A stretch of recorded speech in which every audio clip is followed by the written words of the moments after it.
یہ ایک بڑی اہم بڑی ضروری بات ہے یہ والی، ایک قرآن سے ثابت کر رہے ہیں آپ کو کہ توبہ کن لوگوں کی ہوتی ہے، توبہ اللہ کن کو بخشش کرتا ہے۔ یہ پارہ نمبر 16 ہے، سورۃ طٰہٰ ہے، آیت نمبر 82 ہے۔ میں نے پورا حوالہ دے دیا قرآن مجید کا، پارہ نمبر 16، قرآن مجید پارہ نمبر 16، سورۃ طٰہٰ آیت نمبر 82 میں ہے وَإِنِّي لَغَفَّارٌ لِمَنْ تَابَ وَعَمَلَ صَالِحًا ثُمَّ اهْتَدَىٰ، اور بے شک میں بہت بخشنے والا ہوں اسے جس نے توبہ کی اور ایمان لایا اور اچھا کام کیا پھر ہدایت پر قائم رہا۔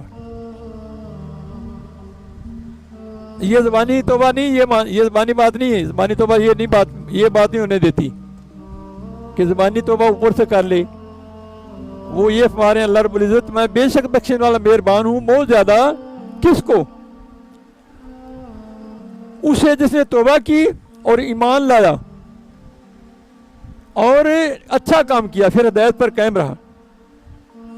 سورۃ البقرہ میں آیت نمبر 256 میں ہے کہ کچھ زبردستی نہیں دین میں، بے شک خوب جدا ہو گئی نیک راہ گمراہی سے۔ جو شیطان کو نہ مانے اللہ پر ایمان لائے اسے بڑی محکم گرا تھامی جسے کبھی کھلنا نہیں۔ اللہ سنتا جانتا ہے، اللہ والی ہے مسلمانوں کا، انہیں اندھیروں سے نور سے نکالتا ہے۔ تو دوسری صفت ہے عبادت، پہلی صفت ہے توبہ۔ اس میں بڑا لمبا بیان ہے، بھی توبہ کے بڑا چیپٹر بہت لمبا ہے، مختصر کر رہے ہیں چونکہ سب صفتوں کا بیان کرنا مختصر۔